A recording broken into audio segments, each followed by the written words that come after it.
can lie to them today, and by tomorrow they will forget.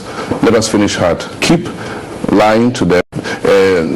Like I always say, Ghanaians have short memory. You can lie to them today, and by tomorrow they will forget. Let us finish hard. Keep lying to them and get all the votes. The Ashantis, I believe in the lie and are coming out to support. So let's finish hard. For the security forces, let's manage them till we finish the election, then we can flush them out. Okay.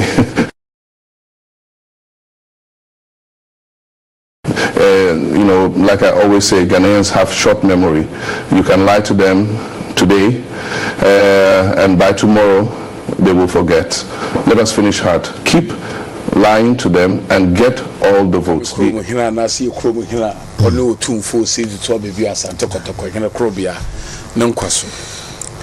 Na oheba yewura mahama omugana fo na lititru omu Asante man ya ka Asante man a dacha sa kan yenyina na so obeka ya ade kronti ama me dimirika de aba ha se ye no aye 208 16 years ago na ye call election yewura mahama eba se omanu mu ayeden yemfie sanhie botom asisi kaso sa oba obema sika be wura obi abotom yewura mahama gira so de ka se adwuma yewura kofo ye nyina omba ombeto aso omuba ye pe sa bre no ade na ma obi ani gi ewo kofo amamuo pa ye yini se aye national health insurance na obia yira na so obia nua ba na so oba bia kwakowo kwa free maternal care na ye the pride of Ghana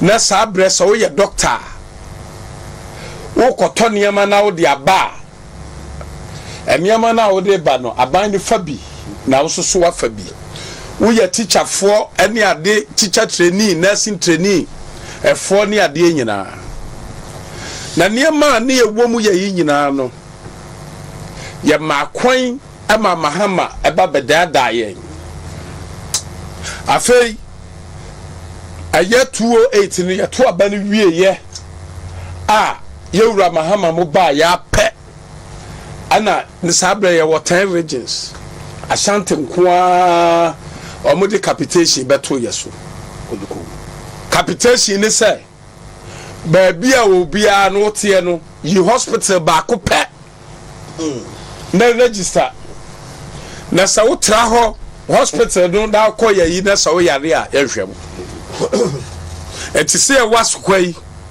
na sokwa ne subi na bom subi aho na gi wo ani ade na ye yi no ye hwew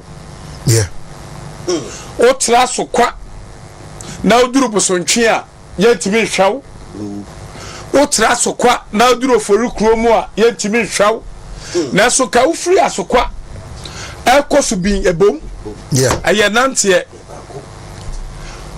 na so na sa de ko bantima ebom but ye ntime hwew yewura Muhammad de atrimodin adibai adiba gu Asante mantam so abra sabre na mantam ne yedu na sana ye dia ade no anfa ma obi a na wraho sama o ka oguso adabia o ka ne se Ghana for de se ya ka de na ade be kene ne ewura fi eti yewura Muhammad pese o penti ne ho te se de o medi president da yewura mahama pese o kire se eye dum so a wode baaye no yewura fi yewura mahama pese o kire se eye temaport a okoton ye anti ama niema eboa ye den no odwen se yewura fi yewura mahama pese o kire se eye ukroma bua kwa ade na yewura kofo ya omo baaya o man to aso da kopim se Kufuado baaya o na abeto aso no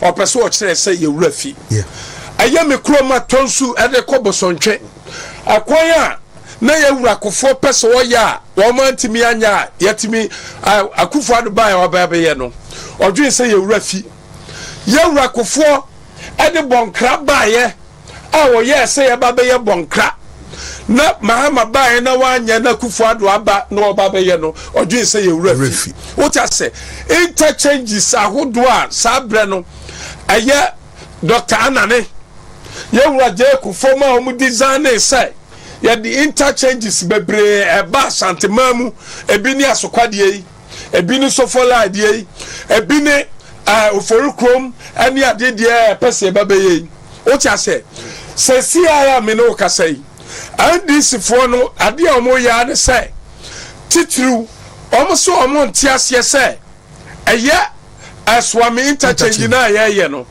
ene tafo aya ba be ye 3 lanes ye who free man ponso ba 3 lane no ye omo so omo ntiase o enunti omo ba no omo ba betwa sa ne ma ne nyina mu e ba besre say Asante mamu muma ye nyina ye sore ada me da no pa ne konkoto yaba ya to yaba na me nkofie hwa na wura hosam ne say omo ba Saturday me say alanchre matinko fo mu nyina na yes omo ne aye friend say Mahama nua no afred Mahama me ko to omo golden tulip because me te say omo ko golden etimi akasa na me pese be ko na me kokko hwe omo di alanchre matinko fo no ana akwakogu ho e wala ntramatin kan pipinki aboa wo ya ma ambassador ana 3 times so MPP amawo aya Ministry of Trade yanka sai fie dodo ne nyina mom ne yantim firi wo fie mu wo ba hu sai MPP ya boa pa o me na board si do Alan okoye ya yin mimi si office de o mi minister bia to me nkase masi no office da o ja se obi anu ho o ja se enti enne what done ko tua say wo kwakwa aya Mahama ho say ye vote so bete na aba Mahama ameya ko runoff na aba runoff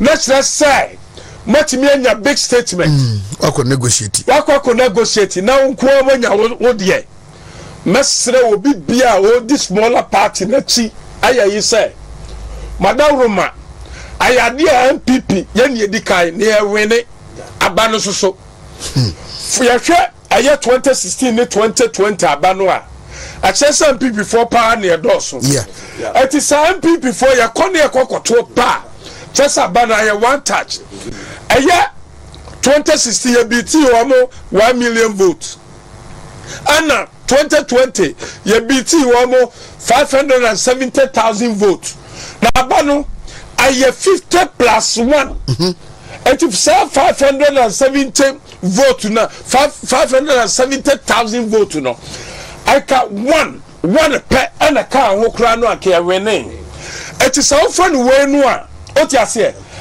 say abano Dr. Alhaji Mahmood Bawumia wa wini abana wie na ye one touch eti me ni Bawumia siama police and na Ghana police kura helicopter utie me to me de wo Germany na me dwen say me ye guy o to helicopter yes me obi wo Germany me de ba na me dwen say me ye guy o and na Ghana aye friends police service aso helicopters 3 omo 3 I been see that and now you show police for baby even teacher for any idea you ya ba said yes ya to maka tuo mu ni idea you know ya besra mo Mahama sa 4 years ya o person oba no say me ba police service will flash them out.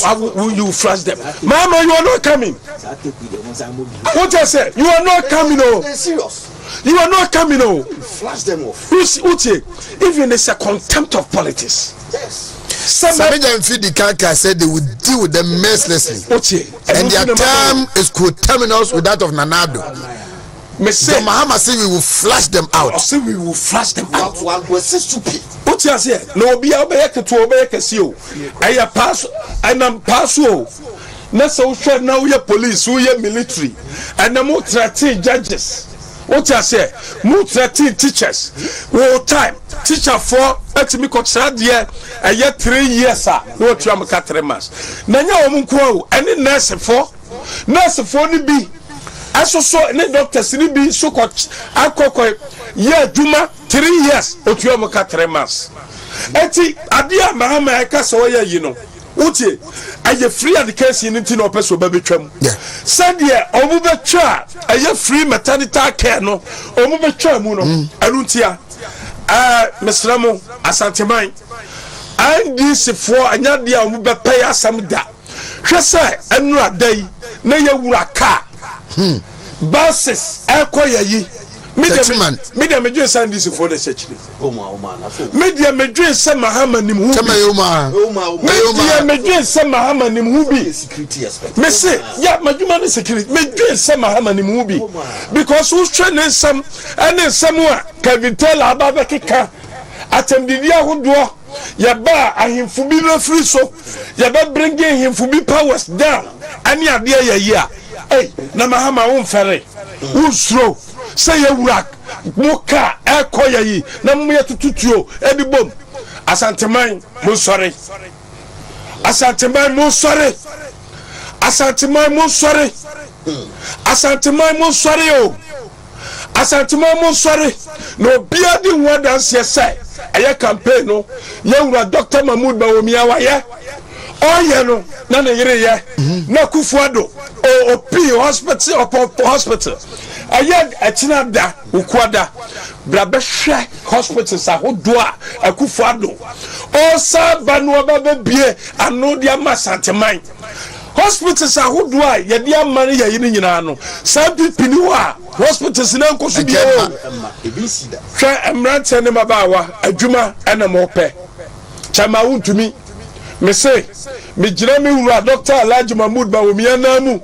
Sir, I have 5,000. I had never constituency BRCF from a Jumano, or Yakupontia Babam. So the 5,000 multiplied by I have 47 constituencies now. You want to what you say? What the multiplier? What to Musa Santa Mai? A Juma, Baba, I was Santa Mamuno. Aso. What I said? What I said? Just 235,000. 235,000 jobs. Anna Yadiba Ma Santa Mine. At Yabasre, Jomama, Manna, Machina, Boo. Jomama, Boo. Not to say what me a police for BB. Not to say what me a military for BB. Not to say what me a electoral commission for BB. Not to say what me a judges in BB. Jomama, Uni NDC, Mobu. Bibian were Bessier. Jomama, Bibian were Bessier. Ha! Meka Adia Tre Obia say, Obia piano continue by our bless with you. Obi kwa wodi for fear kofuna de bade je sa ochechire Obi kwa wodi for fear anko Joma mahuru sai olusu aba no. Eti some who say ya bi no pese okeka. Aba no Nyankopon de amaye. Munyako muka aye mo se nwoma no a. What you say? Aye Exodus. Most of them are tosunum no. Etre edu nine. Echichemu du miansa. Eko edu nine no. Osi munya kom no Nyankopon be kwama mo. Asante ma o Nyankopon be kwama ye. Ghana ma o Nyankopon be kwama ye. Dr. Elijah Mahmoud Bawumia Nyankopon be kwama ye. MP Nyankopon be kwama ye. Mesi dame me dano. O Nyankopon ba sai ba be ye kese. Our Dr. Elijah Mahmoud Bawumia so we are going to make a history. John Mahama, Messina Hindiano Young Bio. John Mahama Young Uno politics Mubio. He's going to be a history. Etiatimodin, any Yawa one move. to avenge his political enemies. Our person is not going to work because God is no longer going to tolerate John Dramani Mahama to come and be the president again in Ghana. It's not going to happen. Sorry, there will be over to me a piano. But what they say, if you know, I could pay Memendano. Obey, Mechama Wontumi, my dear. Said your poor cassa, Okopano, Makuma, a cassa was a do couldn't be a boy about Bono, and you be the Maka. Chama Wontumi, my dear TV, 5 TV stations. Many adverto, Oko Western, Oko Western North, Tamale, many advertido, and you read women advertido. But the young people, Juma, and Sidiana was super to me. Made the man one day, Missika, me be beyond the Assamu. Sabio, I can't also bet to me. Say a free education into the Mia Sao. I am Ghana, say bet me a 2 pound in a Mia Sao. Sabi, your trust come train every month. Cat Busumi be a catimitofi. Busumi biara kammemetofie awo baby obia no woni bi na so media bomb afodie dia massa say yenya advertim ba ma busumi akatua wasem tua wakase ni nyina service providers wasem tua moka afa other regions so wasem show mani monyam because I first a region without television status no eduru baby ya entimi ma I friend say region no entimi konanim utase enti masama ni monyam adu time no I was a MPP ni bia sorry anya chama Wontumi nko adwuma bio anya no makuba fi nko adwuma bio anya Isaac nko adwuma bio ayeye nyina ya adwuma ya nyina ya sade so obiara betimi asore waka edonfo ma ya de pa edadumfo ma ya de pa Asante mama ya de pa abanu we are winning sure abanu we are winning abanu is a one touch I know it's a one touch John Mahama hiniagu anya dia obetimi awene Uta say, it will be a sorry, say, Asante for the dear, yenda da woman. Hey, I dream of form. Hey, why you about Mr. Sabo?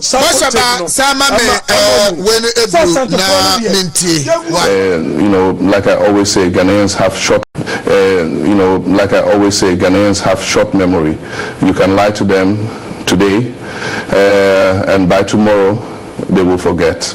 Let us finish hard. Keep lying to them and get all the votes. The Ashantis are believing the lie and are coming out to support. So let's finish hard. For the security forces, let's manage them till we finish the election, then we can flash them out. Okay. You know, like I always say, Ghanaians have short memory. You can lie to them today, and by tomorrow they will forget. Let us finish hard. Keep lying to them and get all the votes. The Ashantis are believing the lie and are coming out to support. So let's finish hard. For the security forces, let's manage them till we finish the election, then we can flash them out. Okay.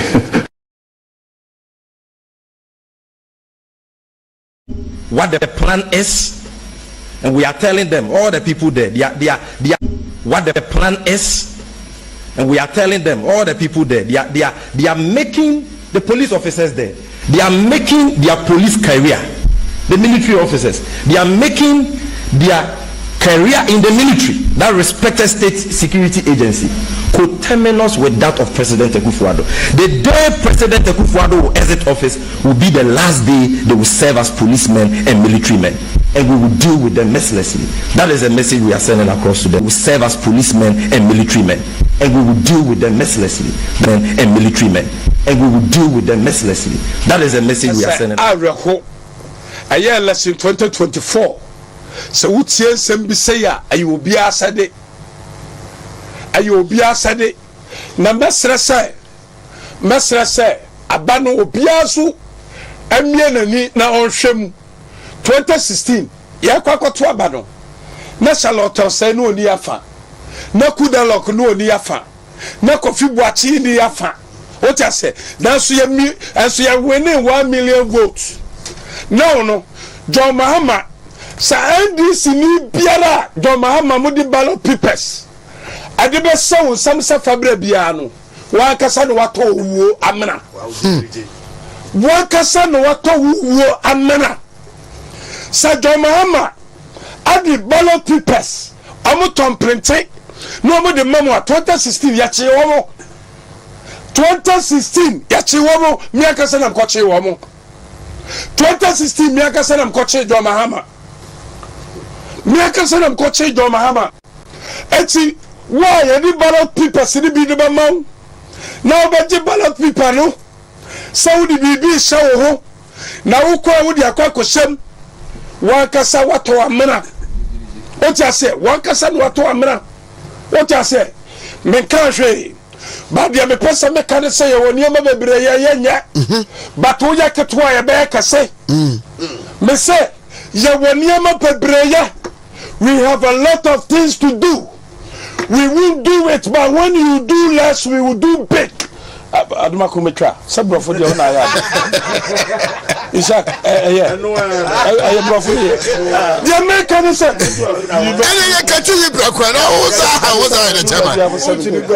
Education wise, he's one of the best. What is that Krobodu say? What is this Kwam Kwachi? The essence of communication is that you all can be at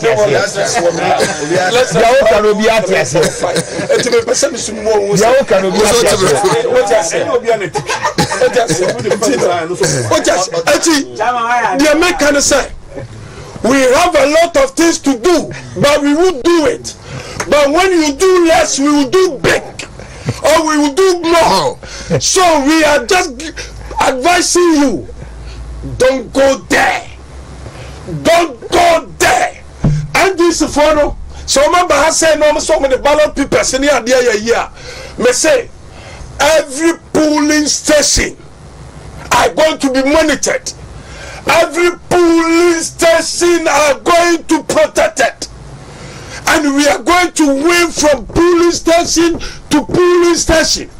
Eti sa uma me smong na sa uma andi sifo ba be fraw sa bra na be ya tutu asemwa wan kasa na po moja dudu o wan kasa na wo po moja dudu ana wa framu eti abano obia pie me pese me kabro fo yi aya akorate me.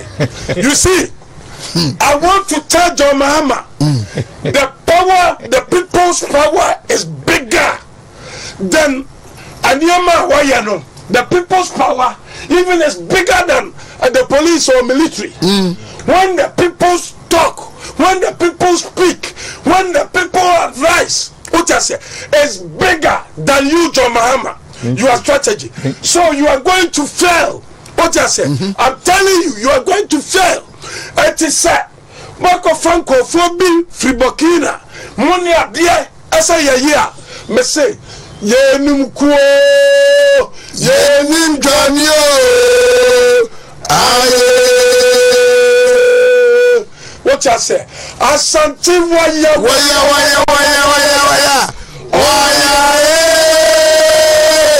Ye nimko, ye nim janyo, aye. MPP waya,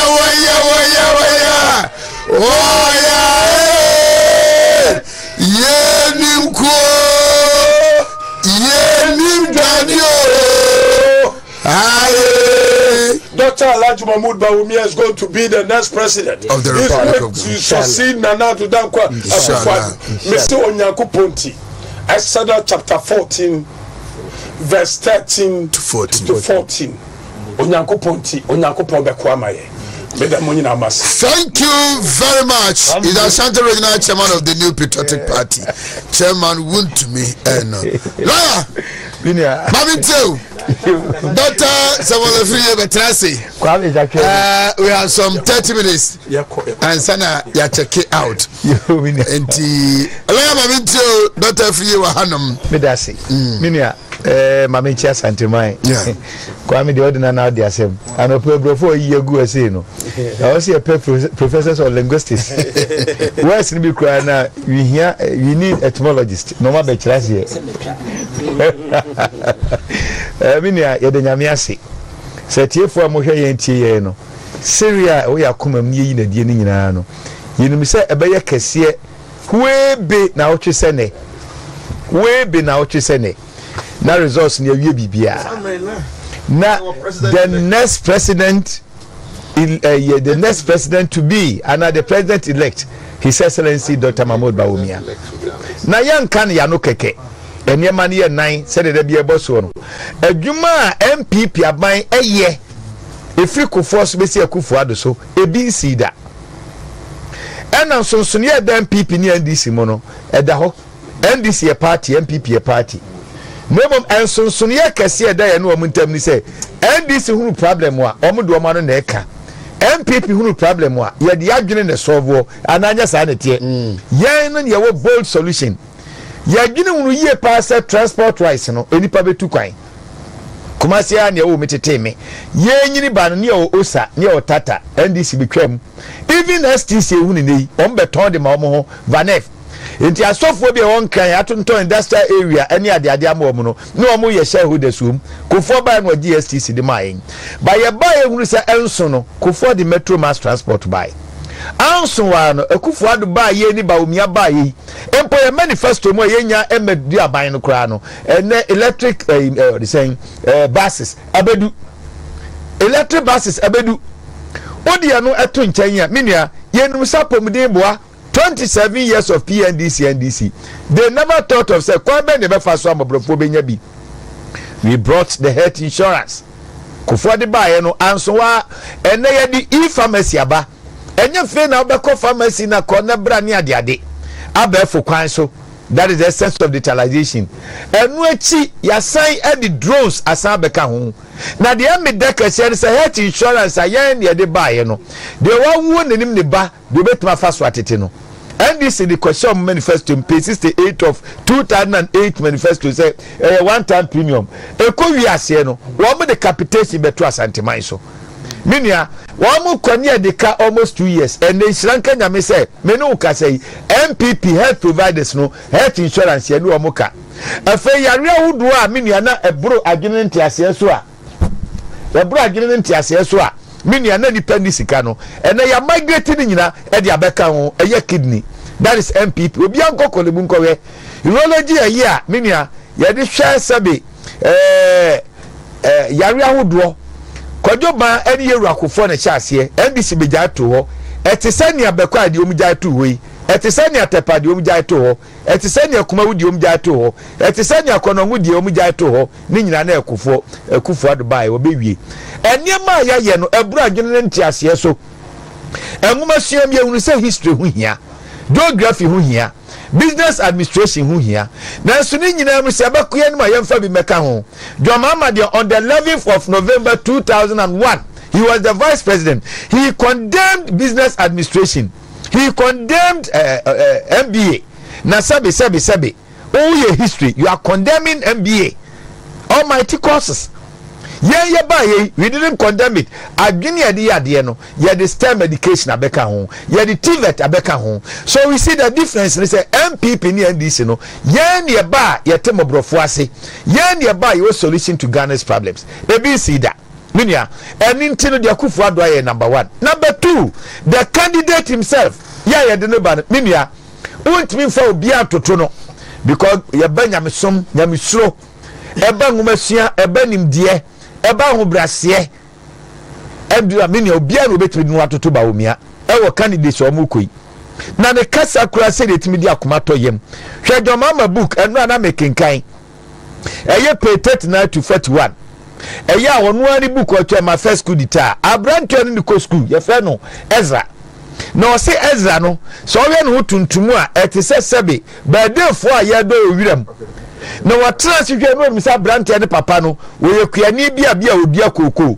na nso brante no suban trese ne papa no wo ye mmoa to ye nipa ne se mmoa obi a Dwamama ne ko school contrarily Yeraba omia obi a empo right from say wɔyɛ running mate wɔwɔ position ɛbɛpɛ so ba yi wɔne akwatafo ne didie wɔne wɔn yɛ na camera na ekrana wɔyɛ obi ɔtɛm ɔbrɔfo ase na saa nipa yɛ bɛtena twene bɛkɔ tie binom asɔfo yi a yɛagye paam na bɔm sɛ yɛmpɛ kramoni Christopher nuanom number 1 ɛne nkrabufoɔ onyankopɔn twedi ampoa no mutom wɔse ɛyɛ Isaac mu yi mabusua na Ismail mu so ɛna meyi me man ɛnyɛ saa ne tia otwere no mu oka Genesis ewum uwia Bible sɛ hwani fa ɛyɛ sɛ nuanom nyinaa bɔ mu tira faako hwani fa ɛyɛ sɛ nuanom nyinaa bɔ mu tira faako wankasa Christopher nko a ɛn wankasa nkrabufoɔ nko a etie nipa baako na de ba omie yema Christopher no yen chese jo mama no wose wɔ assembly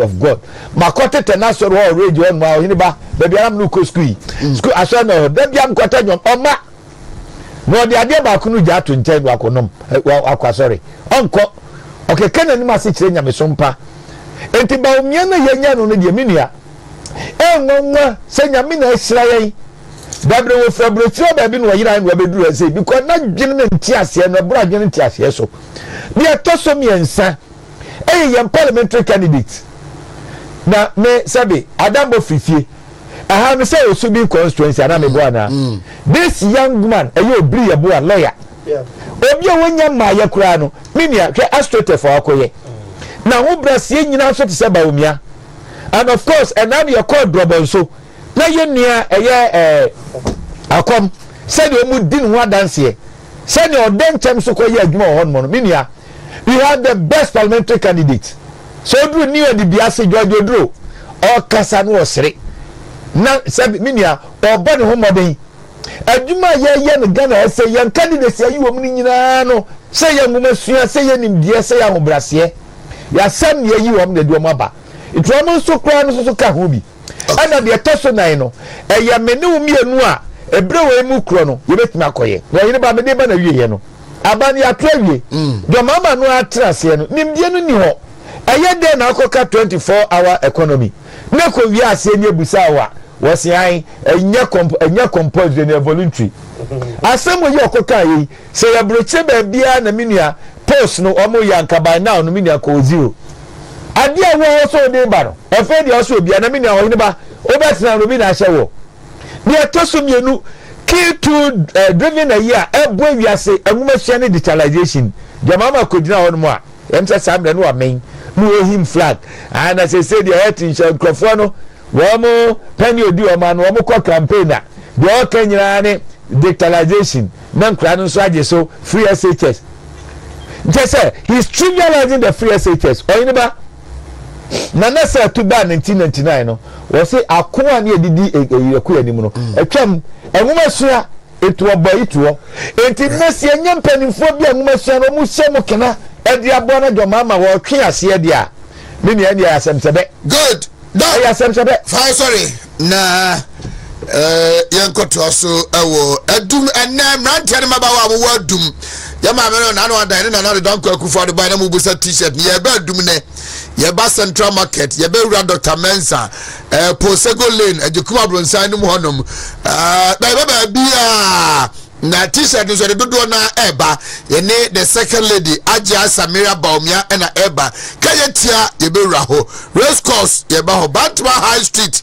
ye nam honom nyina ntimo animu ye ba Dr. Free Jonketia fa sorry wan kan na makwasa tare ya se ne ye sofo mesu nya sofo nti u de be ye ne se jisem ko pebi sofo e bon especially we sofo aka papa che bi no ye me ne kwa sorry yo mama sorry ba no o the Bible commentary here Professor Paul Manson Assemblies of God on the trail forward I respect them what no na make you that was so crab resman ko bia o did your mama class that every year but the funny answer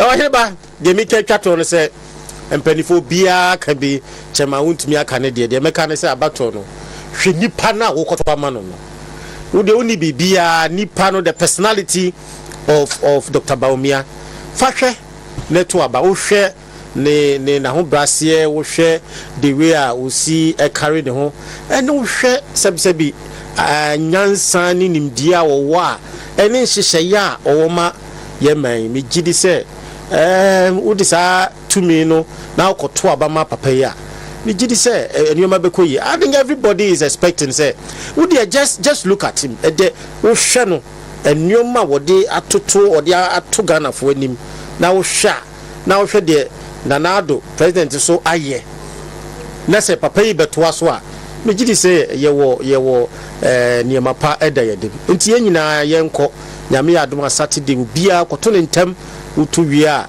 na wagina ho akopem se bekan ne nyina awie na ifiri ha ide ye ko akosha dai God ye see abupra ebaba so short memory. You can lie to them today, and by tomorrow they will forget. Let us finish hard. Keep lying to them. Like I always say, Ghanaians have short memory. You can lie to them today, and by tomorrow they will forget. Let us finish hard. Keep lying to them and get all the votes. The Ashantis, I believe in the lie and are coming out to support. So let's finish hard. For the security forces, let's manage them till we finish the election, then we can flush them out. Okay.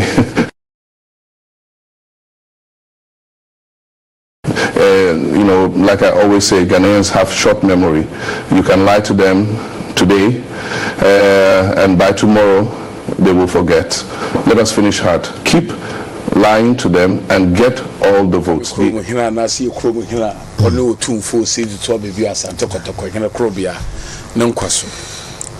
Na oheba yewura mahama omugana fo na lititru omu Asante man ya ka Asante man a dacha sa kan ye nyina na so obeka ya ade kronti ama me dimirika de aba ha se ye ye no aye 208 16 years ago na ye ko election yewura mahama eba se omanu mu ayeden yemfie nsanhieebotom asisi kaso sa oba obema sika be wura obi abotom yewura mahama gira so de ka se adwuma yewura kofo ye nyina omba ombeto aso omuba ye pe sa bre no ade na ma obi ani gye ewo kofo amamuo pa ye yini se aye national health insurance na obia yira na so obia nua ba na so oba bia kwakowo kwa free maternal care na ye the pride of Ghana na sa bre so ye doctor wo koto niema na wo de aba eniema na wo de ba no aban ni fabi na wo so wa fabi wo ye teacher for eni ade teacher trainee nursing trainee for ni ade nyina na niema na ye wo mu ye nyina no ye makwan ama mahama eba bedada yen afei aye 208 ni ye to aba ni wie ye yewura mahama mo ba ya pe ana ni sabre ye water regions Asante nkoa omudi capitation beto yeso odiko capitation ni say ba bia obi a no tie no yi hospital ba ko pe na register na sa utra ho hospital no da ko ye yi na sa wo yare a yehwem enti say waskwai na sokwa ne subi na bom subi aho na gi wo ani ade na ye yi no ye hwew o tra sokwa na oduru bosontwe a ye ntimi hwew o tra sokwa na oduru oforu kromu a ye ntimi hwew na soka ufri asokwa ekosubi ebom aye nante na suso na sa de ko bantima ebom but ye ntimi hwew yewura Muhammad de atrimodin adibai adiba gu Asante mantam so abra sabre na mantam ne yedu na sana yede a ade no anfa ma obi a na rahusama o ka oguso adabia o ka ne se Ghana for de se ya ka de na ade be chene ne ewura fi eti yewura Muhammad pese o penti ne ho te se de o medi president da yewura mahama pese o kire se eye dum so a wode baaye no yewura fi yewura mahama pese o kire se eye temaport a okoton ye anti ama niema eboa ye den no odwen se yewura fi yewura mahama pese o kire se eye ukroma bua kwa ade na yewura kofo ya omo baaya o man to aso da kopim se kufu ado baaya o na abeto aso no o pese o kire se yewura fi